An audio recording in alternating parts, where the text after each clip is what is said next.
नमस्कार साथियों, मैं अमरेश आप सभी का अपने YouTube channel Krishna defence academy में हार्दिक स्वागत करता हूं। आज हम लोग पढ़ेंगे हिमालय की उत्पत्ति कैसे हुई और हिमालय की प्रमुख चोटियों के नाम व उनकी ऊंचाई तथा वह किस राज्य में स्थित है। तो हम सबसे पहले देखते हैं आज की जो हिमालय की उत्पत्ति। जो हिमालय आज इतना बड़ा पर्वत श्रृंखला बना हुआ है, वहां पे पहले क्या था? टैथिस सागर था। वहां पे पहले क्या था? टैथिस सागर। तो महान भूगोलवेत्ता कोबर, जो कोबर हैं, वो महान भूगोलवेत्ता कोबर ने एक भूसन्नति का सिद्धांत दिया, जिस सिद्धांत के अनुसार जहां आज हिमालय है वहां पे टैथिस सागर था। अंगारा लैंड और गोंडवाना लैंड के आपस में टकराने से, उनके अवसादों से, जब ये दोनों आपस में टकराए, जो उनके अवसाद बने, उसी से आज के वर्तमान के हिमालय का निर्माण हुआ है, जो कि पूरे विश्व में सबसे नवीनतम पर्वत श्रृंखला है। सबसे नई पर्वत श्रृंखला कौन सी है? हिमालय। कई भूगोलवेत्ताओं का यहाँ तक भी मानना है, आज भी हिमालय का निर्माण काल अभी भी जारी है और उसकी हाइट दिन प्रतिदिन बढ़ती जा रही है। कोबर का जो भूसन्नति का सिद्धांत है वह इस बेस पे है, यहाँ पे पानी था और ये दो कठोर, ये जमीनी टुकड़ा हो गया गोंडवाना लैंड, और ये कौन सा हो गया? अंगारा लैंड। ये दोनों जब आपस में टकराए तो जो इनके अवसाद थे, ये अवसाद ऊपर को उठ गए। यदि दो ठोस चीजें आपस में ऐसे टकराएंगी, कहीं मिट्टी देखते हैं आप, मिट्टी में गीली में ऐसे टकराती हैं, तो यहाँ पे उठ जाता है। यही उठा ही हुआ भाग ही क्या है? हिमालय है। इसमें एक और सिद्धांत आता है, ये हो गया कोबर का भूसन्नति सिद्धांत। हमें क्वेश्चन पूछा जाएगा, किसके सिद्धांत के अनुसार हिमालय का निर्माण दो अंगारा लैंड और गोंडवाना लैंड के टकराने से हुआ है? तो आंसर होगा कोबर। या ऐसे भी क्वेश्चन पूछ सकता है, कोबर किससे संबंधित है? इतिहास वेत्ता है, भूगोल वेत्ता है, साहित्यकार हैं, कलाकार हैं? तो क्या होगा? भूगोल वेत्ता कोबर। काफी बड़ा नाम है भूगोल में कोबर का, जिन्होंने भूसन्नति का सिद्धांत दिया था। या ऐसे भी पूछ सकता है, कोबर का क्या सिद्धांत है? कोबर के सिद्धांत का नाम बताइए। तो कई ऑप्शन आ जाएगा, आपका सही आंसर होगा भूसन्नति का सिद्धांत। कोबर ने कौन सा सिद्धांत दिया था? भूसन्नति का सिद्धांत। इसके अनुसार हिमालय का जो उत्पत्ति है, हिमालय का निर्माण है, वह अंगारा लैंड और गोंडवाना लैंड के आपस में टकराने से जो अवसाद हैं, उन्हीं अवसादों से हुआ है। इसमें एक और सिद्धांत आता है,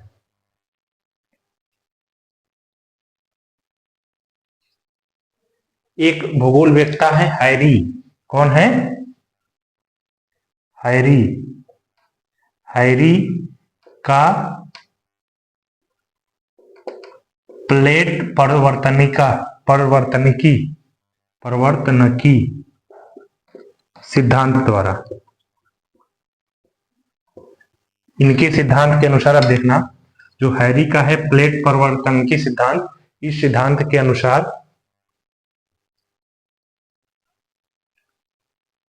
जो हैरी का सिद्धांत है, इसका क्या नाम है? हैरी का प्लेट विवर्तनकी, हाँ परिवर्तनकी नहीं, विवर्तनकी, विवर्तनकी सिद्धांत के अनुसार ये जो टैथिस सागर है, ये कौन सा सागर है? टैथिस सागर। यूरेशिया प्लेट ऊपर कौन सी प्लेट हो गई? यूरेशिया प्लेट, नीचे ऐसे हो गया इंडियन प्लेट। कौन सी? Indian plate. ये हो गया ऐसे इंडियन, यहां हो गया अरब सागर, अरबिक प्लेट, अरेबिक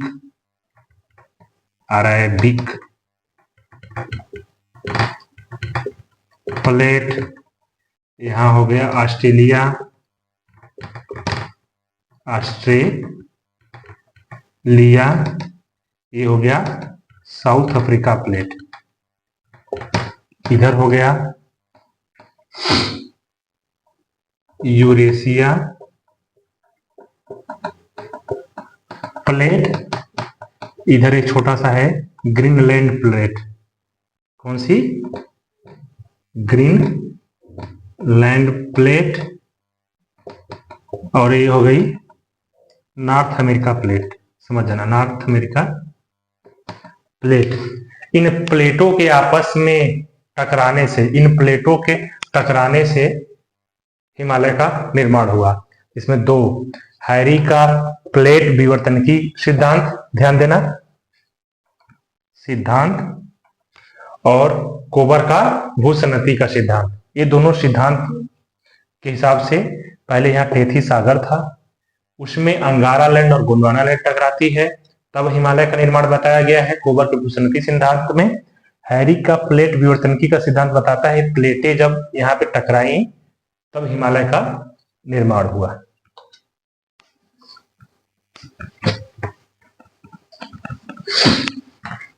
जो भारत है वो गोंडवाना लैंड का पार्ट है। यदि अंगारा लैंड और गोंडवाना लैंड में देखेंगे तो हम भारत किसका पार्ट है? गोंडवाना लैंड का।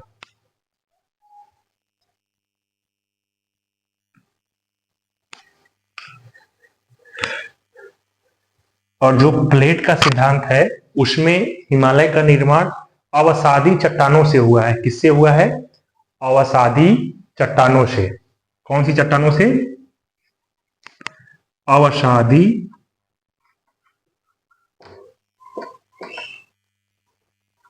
चट्टानों से। जो हिमालय है वो नवीनतम वलित पर्वत है, नवीनतम वलित पर्वत। ठीक है, इतना समझ गए? हिमालय क्या है? नवीनतम वलित पर्वत। विश्व की सबसे नवीनतम वलित पर्वत कौन सी है? हिमालय है। अब हम आगे देखते हैं इसकी प्रमुख चोटियां, और हिमालय को हम कितने भागों में बांटते हैं। किसको? हिमालय को। ये हो गया हिमालय, इसको हम 3 भागों में बांटते हैं। पहला होता है महान हिमालय, महान हिमालय, समझ जाना। दूसरा लघु हिमालय, तीसरा शिवालिक। इसमें भी शिवालिक बोल देते हैं, जो लास्ट पर्वत श्रृंखला है उसको शिवालिक बोल देते हैं, जो कि पूर्ण नहीं है, कटा पिटा है, यानी कि लगातार नहीं है, कटा पिटा है। ठीक है, अब हम पढ़ेंगे महान हिमालय के बारे में। महान हिमालय को कितने भागों में बांटा जाता है पर्वत श्रेणियों के हिसाब से? 3, महान हिमालय, लघु हिमालय और शिवालिक। अब पढ़ेंगे महान हिमालय। इसके पहले हम थोड़ा सा हिमालय के बारे में देख लेते हैं। तो जो हिमालय की लंबाई है, क्या लंबाई कितनी है? 2500 किलोमीटर,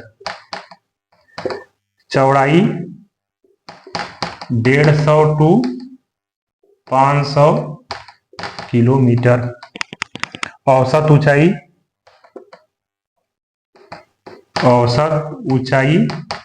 6000 मीटर।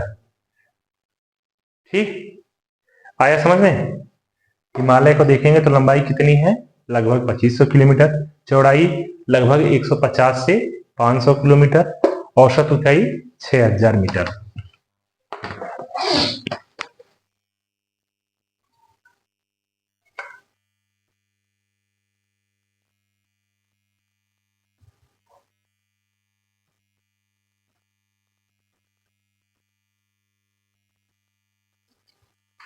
अब हम एक मैप बना लेते हैं इंडिया का।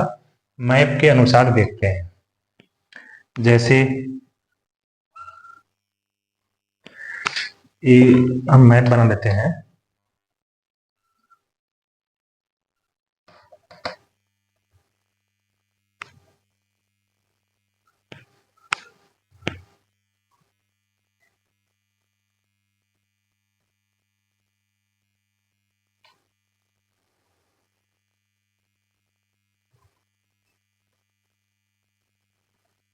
ये हो गया इंडिया।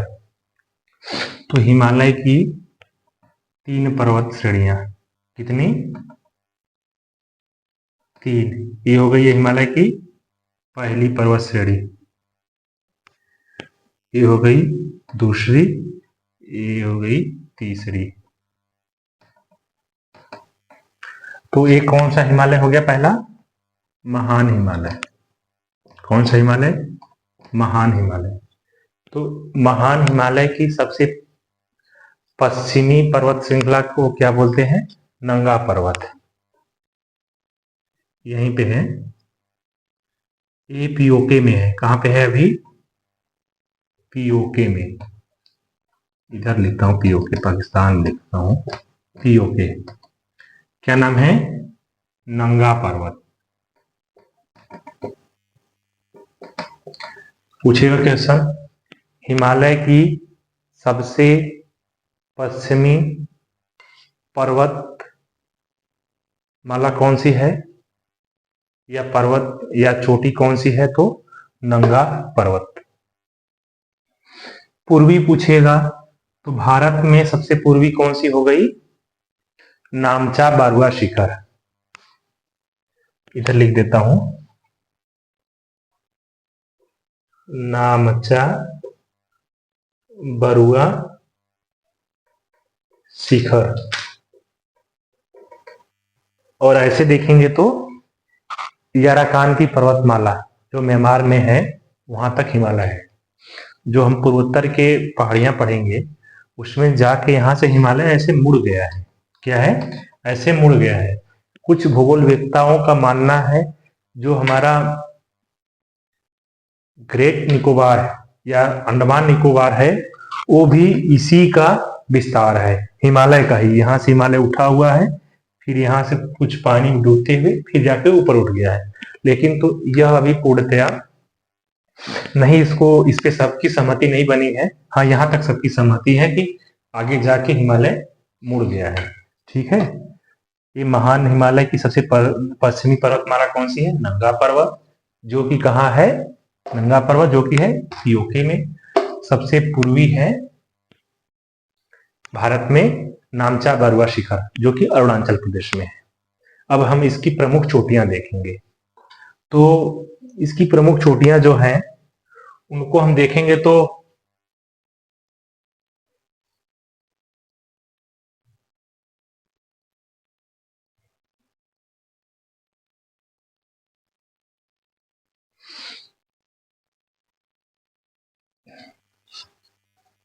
यहां से हम आएंगे, ये हो गया नांगा पर्वत। फिर इधर आएंगे तो हिमाचल प्रदेश कौन सा पड़ता है? हिमाचल प्रदेश, एचपी। सिल्ला कौन सी है? सिल्ला। हिमाचल प्रदेश की सबसे ऊंची पर्वत चोटी कौन सी है? सीला। उसके बाद में हम आएंगे उत्तराखंड में। उत्तराखंड में उसकी 2 महत्वपूर्ण चोटियां हैं, नंदा देवी और कामेत। जो नंदा देवी है और कामेत, तो उत्तराखंड की सबसे ऊंची चोटी है। United Uttarakhand, India, United UK, Uttarakhand, उसकी सबसे ऊंची चोटी कौन सी है? नंदा देवी। नंदा देवी किसकी? उत्तराखंड की। और जो दूसरी है, ये भी क्वेश्चन पूछता है, उत्तराखंड की दूसरी ऊंची चोटी कौन सी है? तो है कामेत। पीओके में हो गई नंगा पर्वत, फिर हिमाचल प्रदेश में शीला, उत्तराखंड में नंदा देवी, उत्तराखंड की सबसे ऊंची चोटी। फिर उत्तराखंड की दूसरी सबसे ऊंची चोटी कौन सी है? कामेत।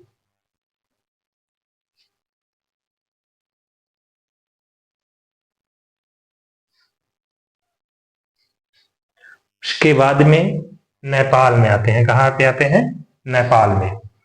तो नेपाल में उसकी 4 प्रमुख चोटियां हैं। कितनी? 4। चारों के नाम याद रखिएगा कौन से उसमें पड़ती हैं। तो जो पहली चोटी है अन्नपूर्णा, कौन सी है? अन्नपूर्णा। लिख रहा हूं, अन्नपूर्णा। पूछेगा अन्नपूर्णा की चोटी किस देश में है? आंसर होगा नेपाल में।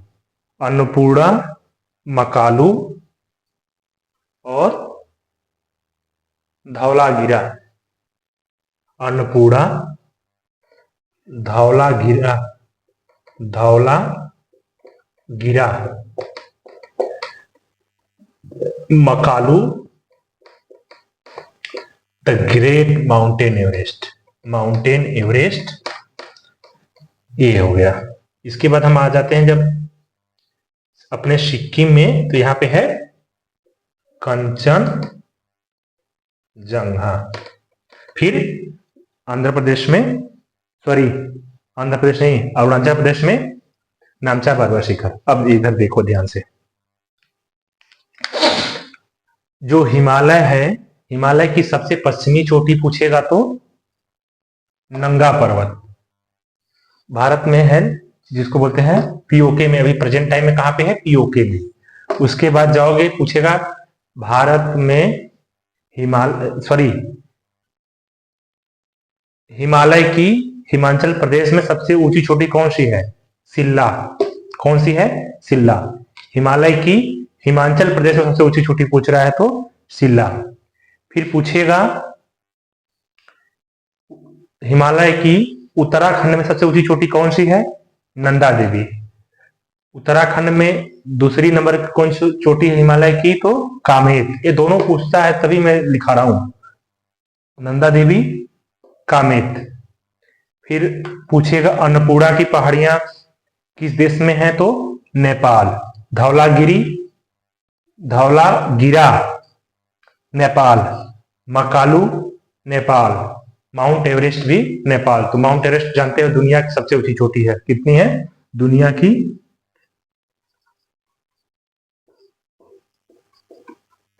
दोनों सही है, 8,848 मीटर या 8,850 मीटर, दुनिया की सबसे ऊंची चोटी। फिर उसके बाद आता है सिक्किम, अपना जो इंडिया में है सिक्किम, उसमें कंचनजंगा, हिमालय की दूसरी सबसे ऊंची चोटी, दुनिया की तीसरे नंबर की चोटी, और भारत में हिमालय की सबसे ऊंची चोटी कौन सी है? कंचनजंगा। इसका है 8,586 मीटर। ये कंचनजंगा, ये हो गया एवरेस्ट, ये हो गया कंचनजंगा, 8,586 मीटर। ठीक है, ये हो गया पहले नंबर की दुनिया में, ये हो गया तीसरे नंबर की। हिमालय की पहले दूसरे, भारत की भारत में सबसे ऊंची चोटी कंचनजंगा, याद रखना। इससे एक है K2 जो 8,611 है, जो कि ट्रांस हिमालय का हिस्सा है। तो हिमालय की दूसरी सबसे ऊंची चोटी कौन सी है? कंचनजंगा। हाइट कितनी है? 8,586 मीटर। भारत में हिमालय सबसे ऊंची चोटी कौन सी है? यही कंचनजंगा, जो कि किस राज्य में स्थित है? सिक्किम में। हिमालय की सबसे पूर्वी चोटी कौन सी है? नामचा बारवा शिखर, जो कि कहां पे है? आंध्र प्रदेश में। इतना हुआ।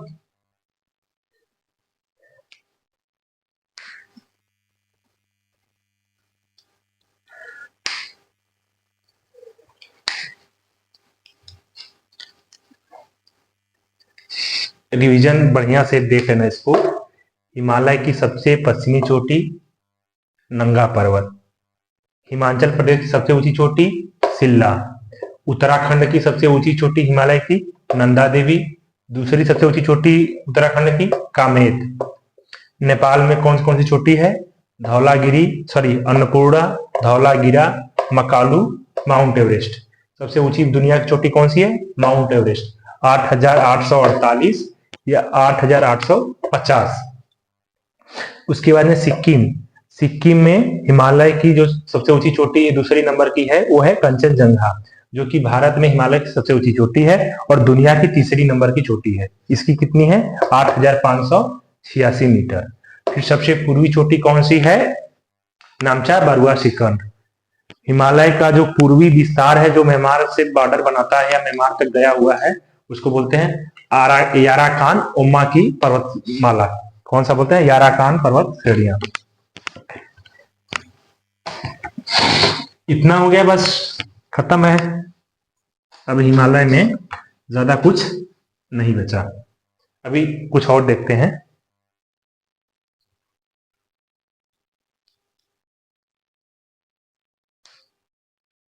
जो लघु हिमालय है,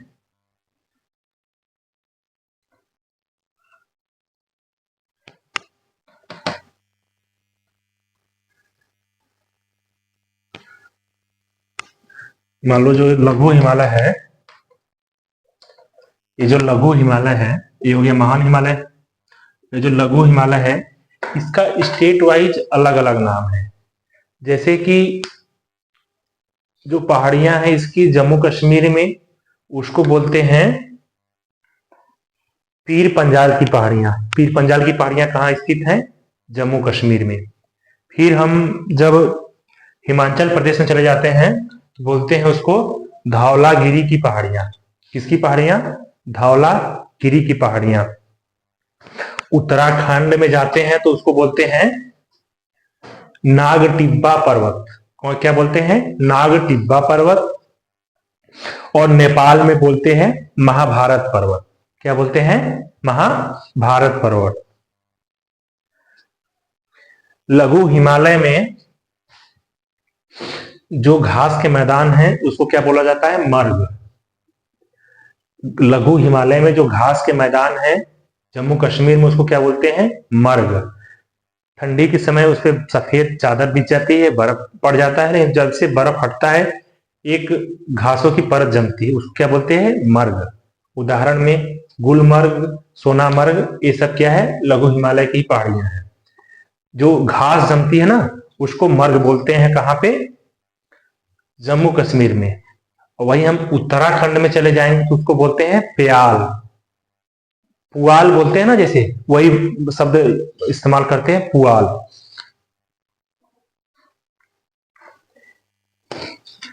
जो पूछा जाएगा क्वेश्चन, बाग्याल क्या है? बाग्याल या पुआल बोलते हैं, क्या बोलते हैं? प्यार। प्याल, प्यार। हाँ, ये बाग्याल या पुयार जो बोलते हैं ना, ये बोलते हैं उत्तराखंड में। और मर्ग बोलते हैं JNK में। ठीक है, जो घास के मैदान को पूछेगा बाग्याल क्या है? घास का मैदान, जंगल, समुद्र, नदी, तो क्या होगा? घास का मैदान।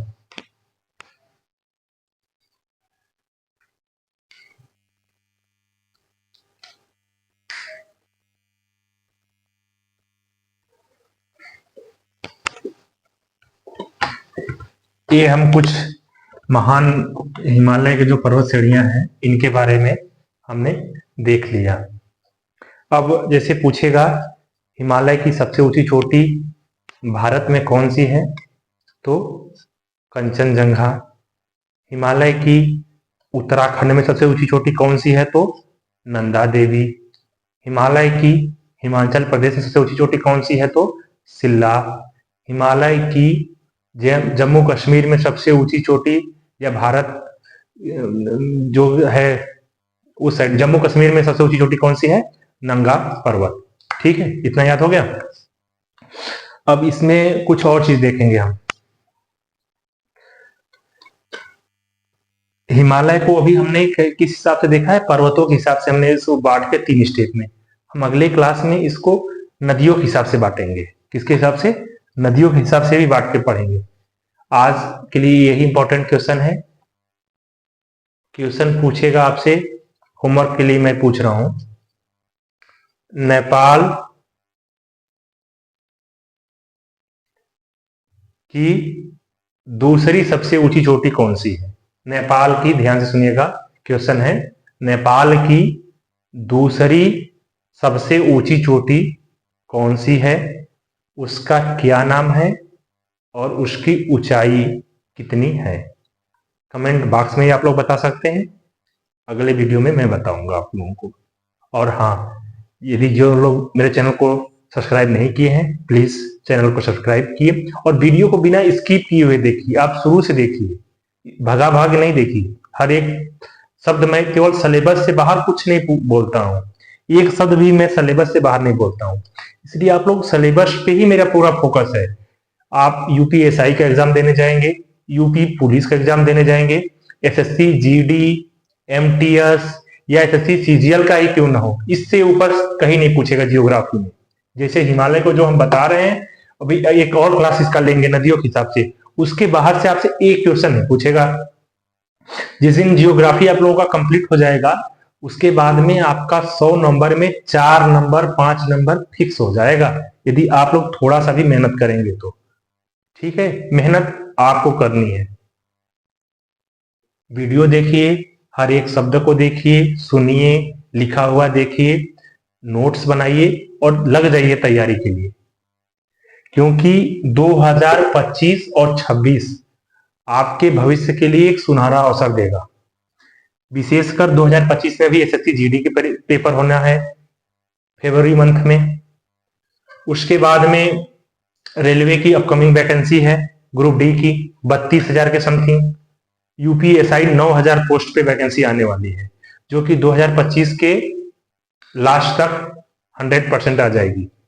2027 में यूपी में चुनाव होने वाले हैं मार्च में, उससे पहले 2026 में चुनावी तोहफा में भी वैकेंसी आ सकती है। 50 प्लस 25 75,000 टीचर वैकेंसी भी आने वाली है। यूपी पेट पीईटी का जो फार्म है वो भी आपका 2025 के मार्च में होए, उसकी भी आ जाएगा मार्च में। तो आप लोग अभी से तैयारी करने लगेंगे, तब अपने नींव को मजबूत रखिए। हर एक विषय को पहले हम जियोग्राफी देख लेते हैं, संविधान देख लेते हैं, मैथ देख लेते हैं, हर एक चीज को कंप्लीट करते हुए चलिएगा, तब अचानक फार्म भर के तैयारी करेंगे तो नहीं हो पाएगा। मेहनत करिए, यहाँ पे मेहनत करिए और तमाम प्लेटफॉर्म में आप वहां पे भी जाके मेहनत कर सकते हैं। नहीं तो मेरी कोशिश है आप लोगों को हर एक सिलेबस हम बताएंगे, बहुत आसान भाषा में बताएंगे, बहुत जल्द आप लोग को समझ में आएगा। ठीक, क्योंकि हम भी इसी दौर से गुजरे हैं, हमें भी ऐसे ही कोई बताता था, समझते थे, उस समय नहीं समझते थे तो फिर दिक्कत होती है। आज आप लोगों के पास अवसर है, मेहनत करिए, मेहनत करेंगे कल और जरूर सफल होंगे। धन्यवाद। और एक बार फिर आप सभी से निवेदन करूंगा, कृष्णा डिफेंस एकेडमी चैनल में अपना प्यार आशीर्वाद बनाए रखिए, चैनल को सब्सक्राइब करिए और ज्यादा से ज्यादा लोगों को शेयर करिए। जो बच्चा अभी 12th से एग्जाम दे के खाली हो जाएगा उसको भी भेजिए। 12th के बाद क्या करेगा, पढ़ाई करेगा, नींव मजबूत होनी चाहिए। ठीक, वो किसी भी क्षेत्र में जाना चाहेगा, ये तो सामान्य ज्ञान की बातें हैं, इसको सबको आना चाहिए। इसलिए मेहनत करिए, पढ़िए। धन्यवाद।